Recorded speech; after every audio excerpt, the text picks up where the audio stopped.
Navamahe Kavim Kavinam Upavashravastramam Jeshtarajam Brahmanan Brahmanaspadhanushrunnoti Visidasam Om Mahaganadipataye Namaha Om Keshwaya Namaha Om Narayana Namaha Om Madhvaya Namaha Om Govindaya Namaha Om Vishnuvaya Namaha Madhusudhanaya Namaha Trivikramaya Vamanaya Namaha Sridharaya Namaha Vrishikeshaya Namaha Padmanabhaya Namaha Damodaraya Namaha Sankarshnaya Namaha Vasudevaya Namaha Pradyumnaya Namaha Niruddhaya Namaha Purushottamaya Namaha Dokshaya Simhaya Namaha Achyutaya Namaha Janardhanaya Namaha Upendraya Namaha Hare Namaha Sri Krishnaya Namaha. Purunjana, the king, he was worried about all the time. He was thinking about his wife all the time. Before the death also, he was thinking about his wife. Because his thoughts were of the thinking of the woman all the time, Purunjani, his wife, he died. And so in his next birth, he was born as a woman. He was born as a daughter of the King Vidharbha. The princess grew up to be a beautiful woman.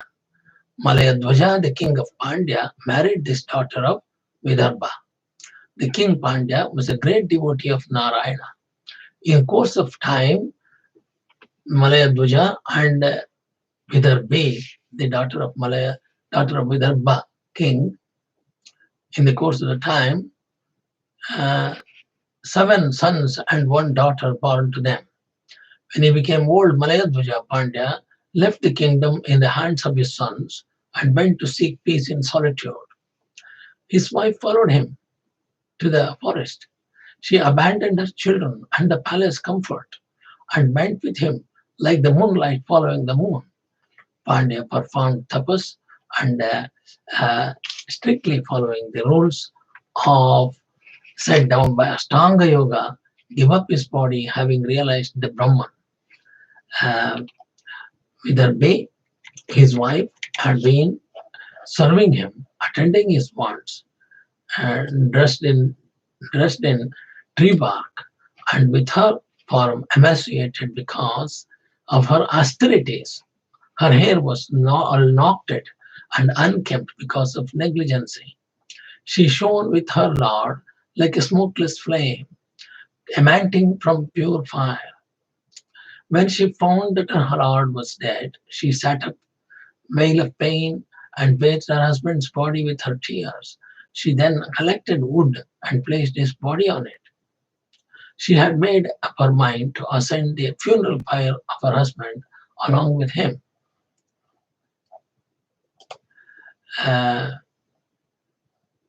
This, when she was weeping and mourning,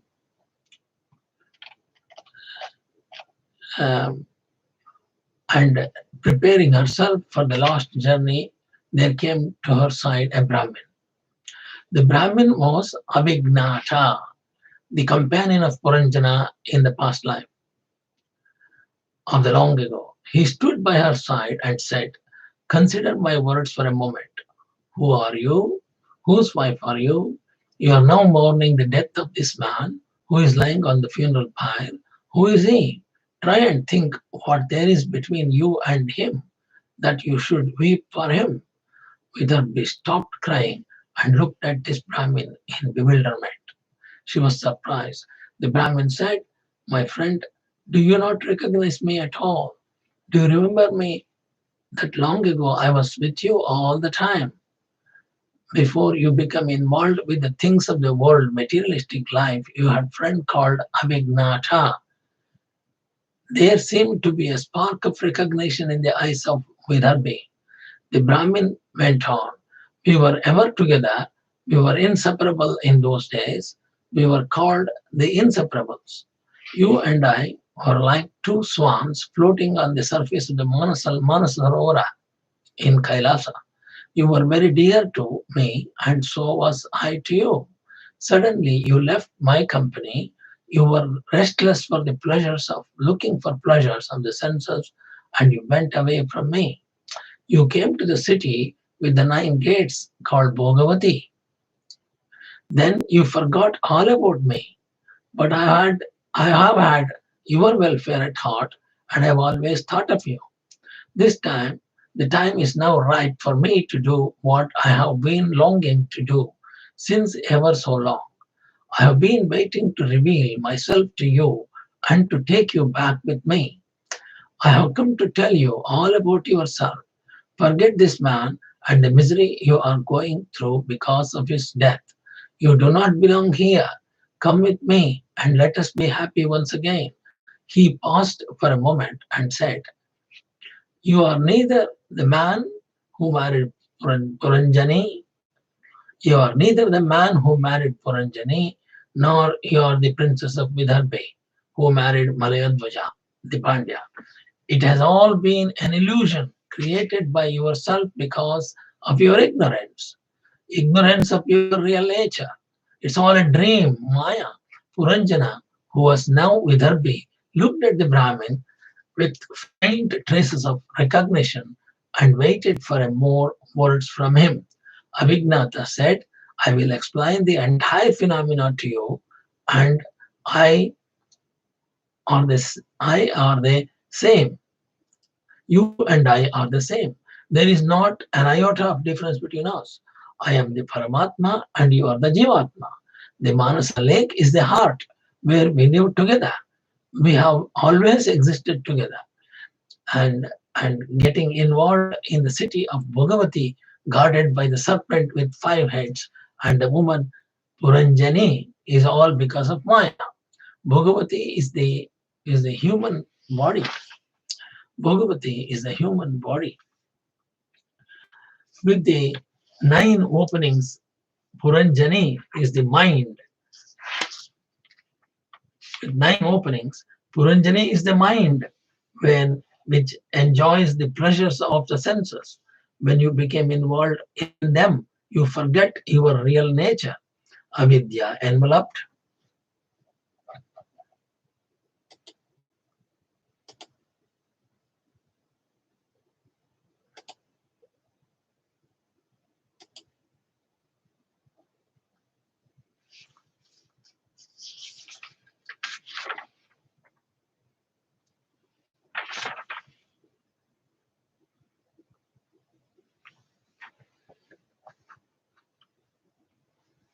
Puranjani is the mind which enjoys the pleasures of senses. When he becomes involved,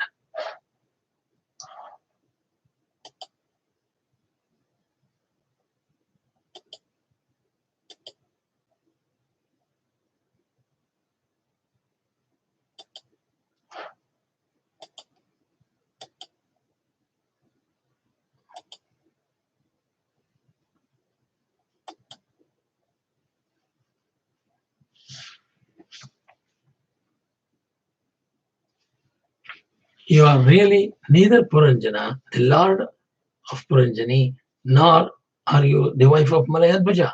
The Atman is without sex and it has no attachment. You are the reflection of me in the mirror.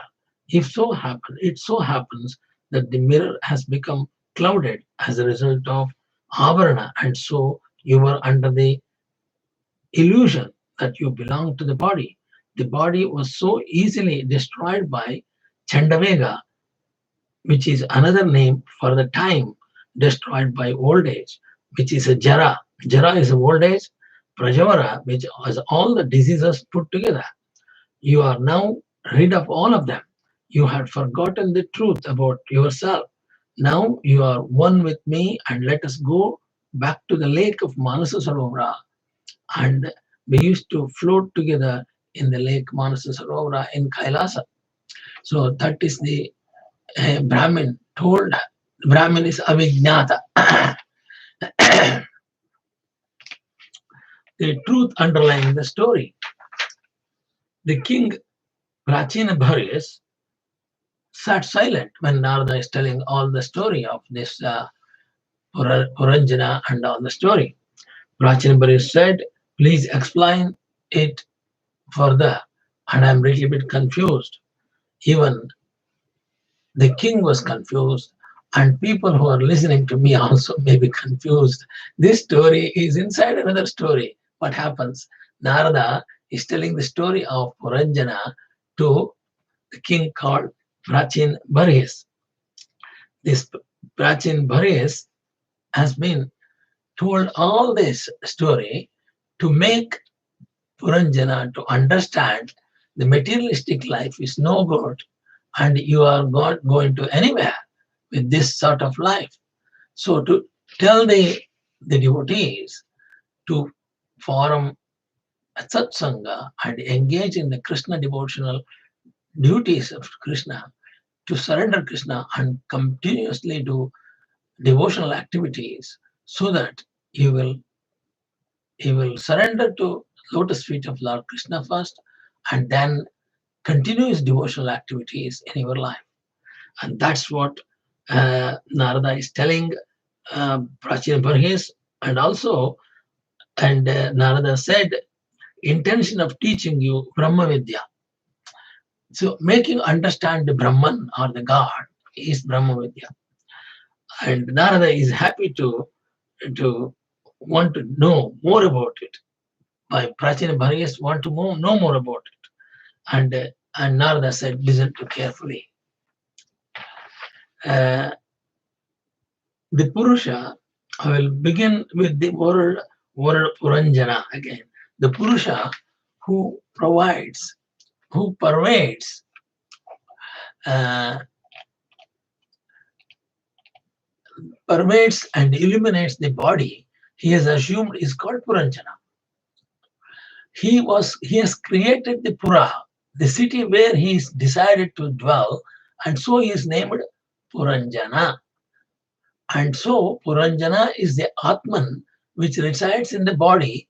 The divinity in him is not seen, but it is always there to guide him in the right path, and that is Avignata. Avignata is a Paramatma and he is not visible, and he is helping Puranjana in this story. So he was always there for his difficulties, but he left Avignata and went into the materialistic enjoyment with Puranjani, his wife. In the beginning after Pralaya, when there was nothing but the Brahman, the Purusha was all by himself. After the manifestation of universe by the Maya of Purusha, the Purusha became Prakriti also. So Prakriti also came along with Purusha. Out of Prakriti came its other form, the Mahat Tattva, and became Aham Tattva. Then was the Jivatma manifested. The Jivatma became restless and wanted to experience the world of objects and materialistic desires. He then entered the human body, which is made up of 9 openings. 9 openings are the 2 eyes, the 2 nostrils, and 2 ears. The mouth and the 2 excretory organs. One is the urethra, one is the anal orifice. In combination with the mind, the Jivatma is able to experience the worldly objects conveyed to him through sense organs. The mind is necessary for the process of this enjoyment. Now you will be able to understand the analogy of the city is called name Bhogavati. The Puranjana's Pura is called Bhogavati. The human body is Bhogavati. What actually happening, Narada is explaining, the human body is Bhogavati, the home of all enjoyment. Puranjani, who helped Puranjana to enjoy the worldly pleasures, is the mind, the buddhi, as it is called. The 10 attendants who were with her are the 10 indriyas, the jnanendriyas and the karmendriyas, 5 of each, then become 10 indriyas. And the many functions of these indriyas are the hundreds of female attendants of the 10 men. The snake with the 5 heads of his prana, the breath of the life, and 5 heads are its 5 variations. One is prana, apana, vyana, udana, and samana. These are the 5 air, breath, and they are the 5 heads of these 5 heads of the serpentine. When the Jivatma wants to enjoy the things of the world, he does so with the help of 9 instruments of perception, the eyes, the ears, etc. And that's why the 9 gates are said to lead into the city of Puranjana city, which is called Bhogavati. It is nothing but the body, lead out of the city. When the mind is bent on the world of objects and in the enjoyment of them, Atman also has to do the same since it is became attached to it. That's why I said Purunjana did all that the woman wanted to do, get it done. He told he had lost his identity, meaning he had forgotten his real nature. He had forgotten his real nature. The garden surrounded the city of Bhagavati, where Purunjana met Purunjani, is the world of objects which gratifies the senses. When the Jivatma gets involved with the mind, the Buddhi, his desire being the present, being the pursuit of the world of objects, and the pleasures to be derived from it with the help of the sense organs, then he is said to have become involved. The real nature of the Jivatma becomes enveloped in Maya, and he suffers the pains and pleasures of the world. The 100 years which he was allowed to spend with the woman in the city of Bhagavati is the lifespan given to the man. Chandamega is the time which moves ruthlessly on, and 360 Gandharvas are the days in the year, while dark counterparts are the woman. 360 nights are the woman, 360 the men are 360 the days. They surround the body and eat up one's life without any consideration for the man who wants to fight them, to hold them at bay. Jara, the old age, or rather the decay which sets in with the advent of the old age. Naturally, Jara is not welcome anywhere, and it is but natural that she should team up with the death. Death is called Yamaneshwara. The Yavanas are the diseases of the mind and those of the body. Prajavara is fever, affliction which hastens the death. When the Atman becomes conditioned by the equipment made up of the body and the mind, it develops the qualities I and mine. When these enter the mind, along with them come the many sufferings which the body undergoes, and the Jivatma too, since it has become involved with the body, its pleasures and its pains. So the pain and pleasures, the body will suffer and enjoy. What then is the cure for this? Man dreams, and during his dream, he undergoes all the feelings, emotions, pleasures, and sufferings of the dream world. He has identified himself with the man who is dreaming, and naturally, the sufferings of the one are the sufferings of the other. This state of things will continue until the dream awakens. The moment he awakes, the dreamer knows that all that had been going through was not real, that it was all conjured up by the dream state, and that he need not suffer them because he is awake. He knows the truth about all his dream now, but unless he wakes up, and until he wakes up, it is not possible for anyone to convince them that it is all false, that the dream world just does not exist. A dreamer has to wake up to order to realize that he was dreaming. Even so, the involvement of the Jivatma with the body and the mind is like a dream. No amount of intelligent arguments can convince him that his sufferings are all false. He has to wake up from his dream to realize the truth about himself. So that is the summary of the story of Puranjana and Puranjani. Puranjani is a Maya mind. Puranjana became the daughter of Vidarbha King Vidarbhi, and they all dream. Whatever has happened in the story is all dream, and that's how Narada prints the Puranjana story summary. I just simplified to people who are confused with the story of Puranjana. That's why I made it a summary. Om Namo Bhagavate Vasudevaya. Om Namo Stanantaya Sahasramurtaye Sahasrapadakshirva Sahasranamne Purushashne Sahasrakoti Udarane Namaha. आकाशात् परितं यथागत सागरं सर्वदेव नमस्कारः श्रीकेशवं परिगत्यो नमः सर्ववेदेशत्पुण्यं सर्वतीर्थेषु यत्फलं तत्फलं पुरुषमाप्तवासनाद् वासुदेवस्य वासन्ते जगत्रयं सर्वभूतने वासुदेवनुस्ते वासुदेवनमोस्तुते कायेन वाचा मनसेन्द्रियैर्वा बुद्ध्यात्मना वा प्रकृते स्वभावात् करोमि यद्यत् सकलं परस्मै नारायणाय समर्पयामि नारायणाय समर्पयामि. Thank you very much. So only a short summary of the story, same story.